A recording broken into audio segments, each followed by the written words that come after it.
Modern history के जो है लेक्चर्स में लास्ट लेक्चर जो हम लोगों ने देखा था वो पुर्तगाली और उसके बाद डचों का देखा था। अब हम देखेंगे अंग्रेज़, डैनिश और फ्रांसीसियों का। ठीक है, तो विदेशी जो इंडिया आए मॉडर्न हिस्ट्री में या मॉडर्न टाइम में, उसमें जो है पहले पुर्तगाली आए थे, फिर डच आए थे, फिर उसके बाद इंग्लिश। ठीक है, ऐसे कंपनी बनी हुई है।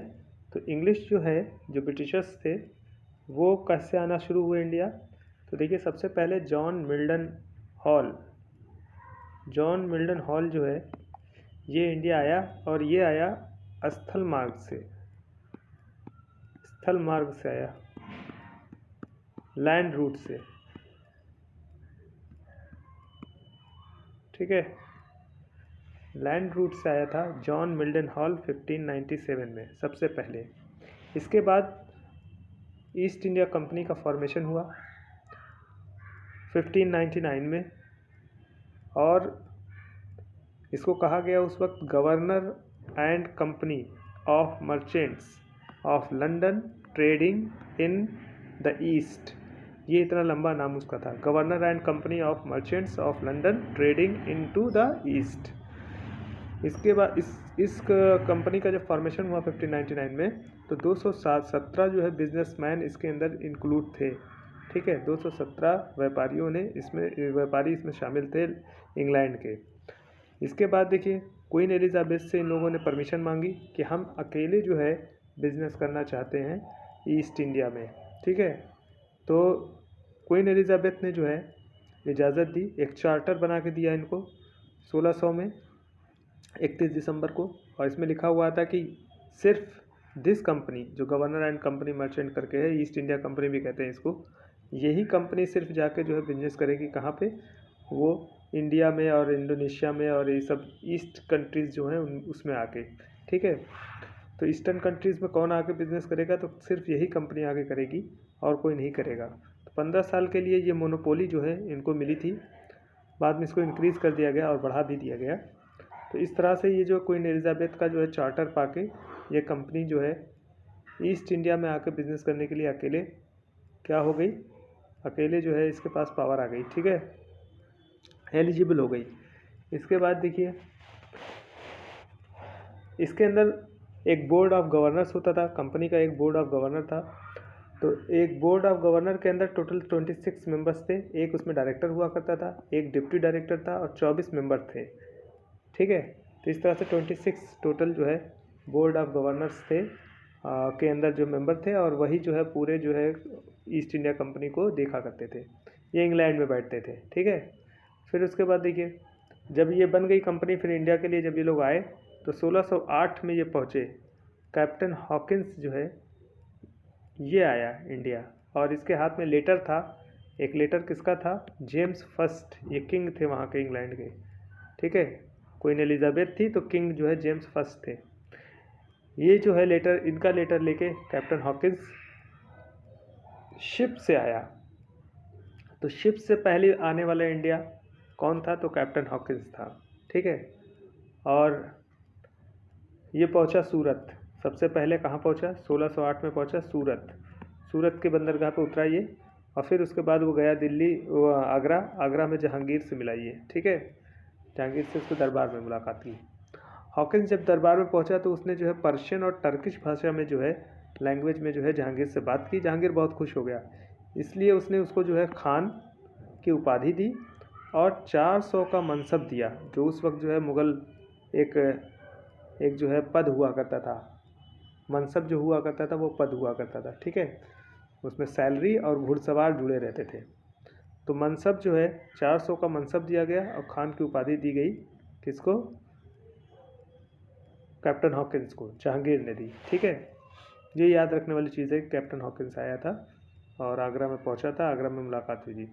फिर देखिए, 1609 में ये जो कैप्टन हॉकिंस था ये वापस लौट आया। ठीक है, इंग्लैंड वापस चला गया। ठीक, फिर इसके बाद जो है जहांगीर से ही इजाज़त लेके 1613 में पहली जो है फैक्ट्री, कंपनी नहीं फैक्ट्री, पहली फैक्ट्री लगाई गई सूरत में। कहाँ पे लगाई गई? सूरत में लगाई गई। तो कंपनी ने अपनी फैक्ट्री पहली लगाई 1613 में, वो भी सूरत में। क्वेश्चन बहुत पूछता है, ठीक है। इसके बाद देखिए दूसरा जो ब्रिटिशर आया ईस्ट इंडिया कंपनी की तरफ से, वो आया sir Thomas Roe. Sir Thomas Roe आए और एम्बेसडर बन के आए और भेजा था जो है किंग जेम्स फर्स्ट ने। तो किंग जेम्स फर्स्ट के एम्बेसडर और कंपनी का जो है वो पॉइंट रखने के लिए आए थे ये, ठीक है। कंपनी यहाँ अच्छे से बिजनेस कर सके, उसकी रियायत वगैरह लेने आए थे जहांगीर से। इसके बाद देखिए 1615 में जो है ये पहुँचे जहांगीर के पास, लेकिन जहांगीर अजमेर में था उस वक्त। तो अजमेर में जाके मुलाकात की। तो सर थॉमस रो आए थे 1615 में, जहांगीर से अजमेर में जाके मुलाकात की थी।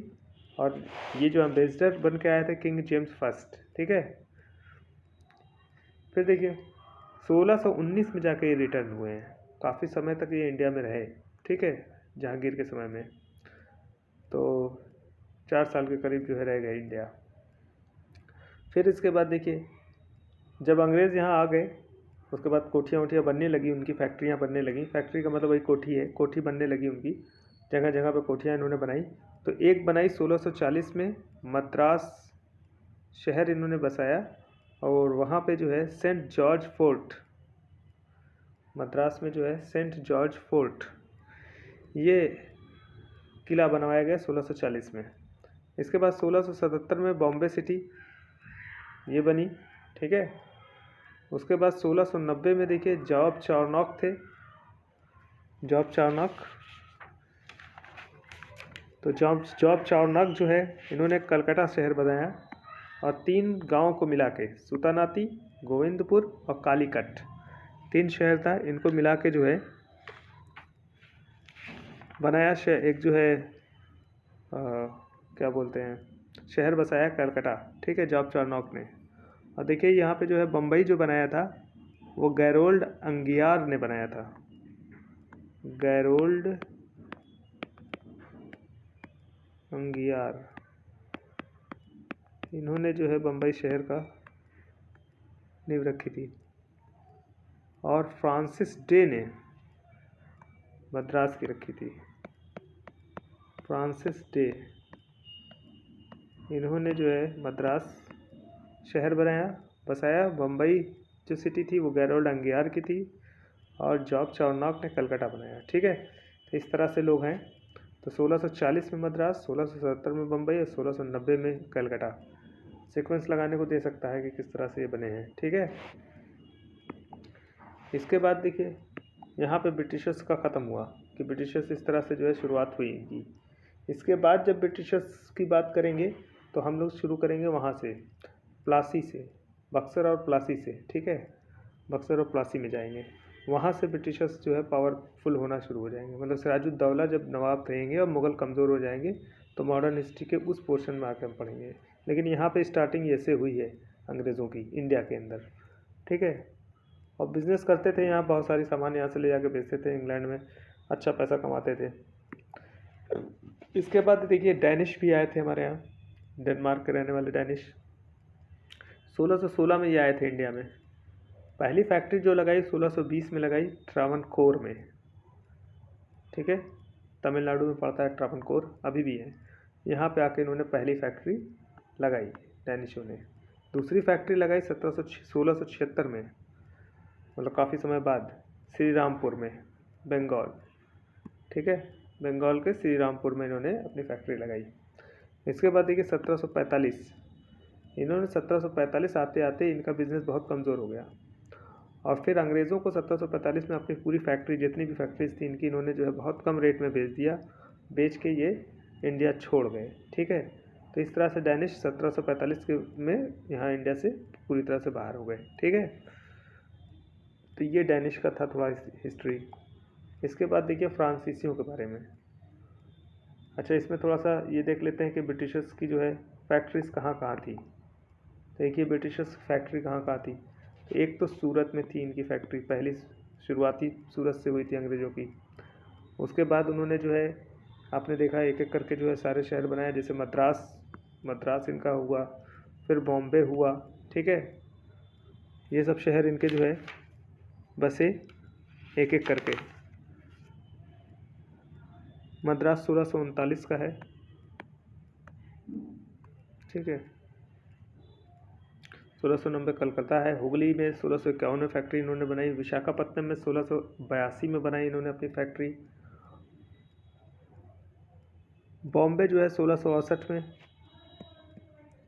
ये बम्बई पे आया मामला, कंट्रोल हुआ उनका अंग्रेज़ों का, ठीक है। बॉम्बे देखिए 1677, लेकिन कंट्रोल में आ गया था पहले ही, ठीक है, 1668 में।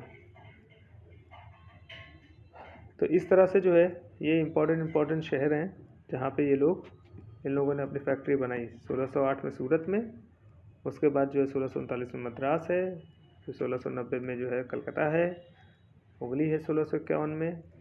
इस तरह से सारी फैक्ट्रीज़ हैं, ठीक है। ये अंग्रेज़ों की फैक्ट्री है। अब इसमें जो है फ्रांसीसियों को देखना है हम लोगों को, फ्रांसीसियों ने कैसे जो है फैक्ट्री वगैरह बनाई अपनी। तो फ्रांसीसी जब आए वो सबसे लास्ट में आए 1664 में। कब आए? 1664 में। इनकी कंपनी का नाम देखिए क्या था,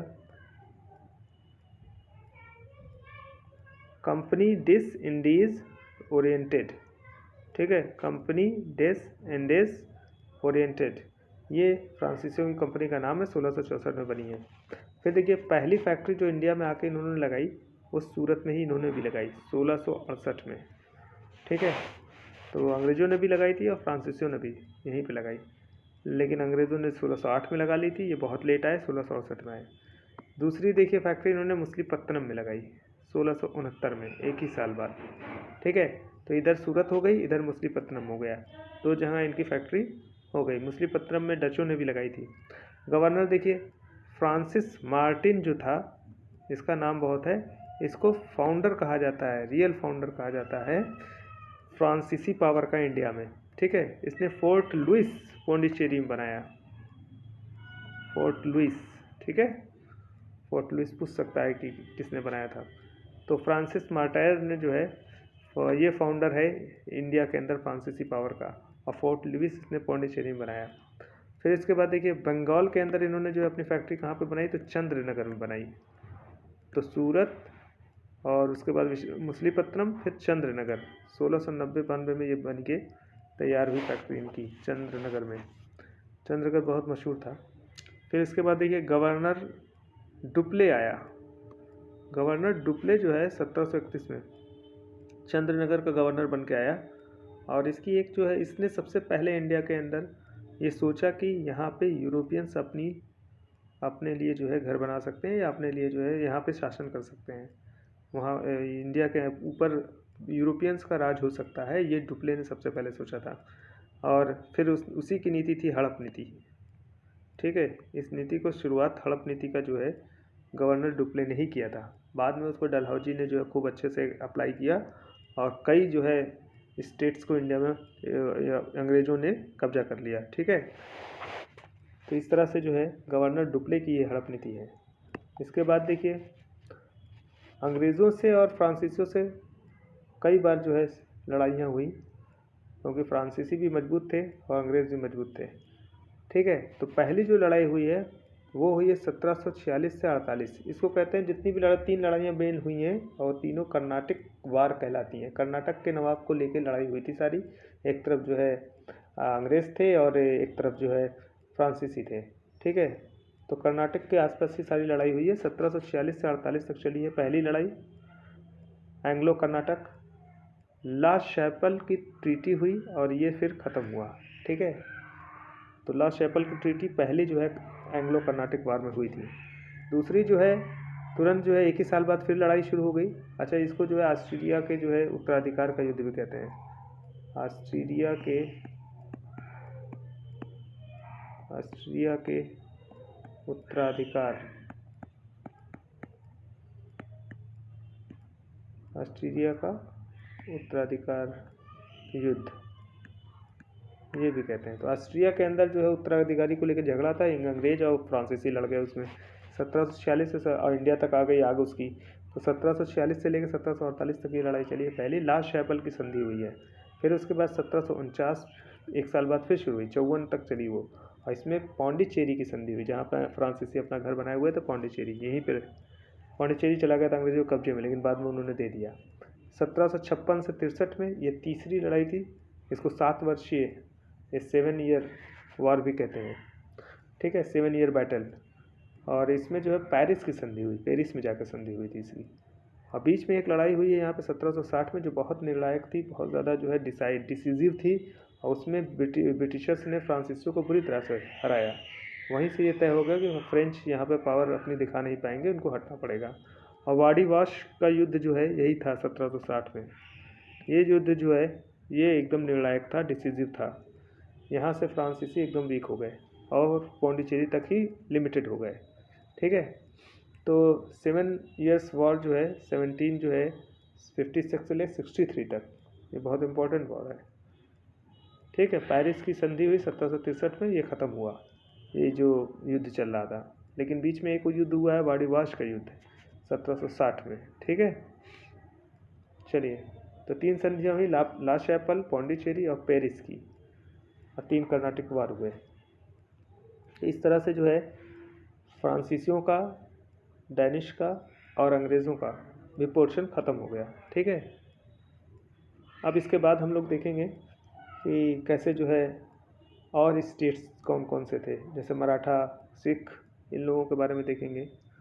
फिर नवाब ऑफ बंगाल देखेंगे, अवध के नवाब देखेंगे, ठीक है। एक एक करके सारी चीज़ों पे आएंगे।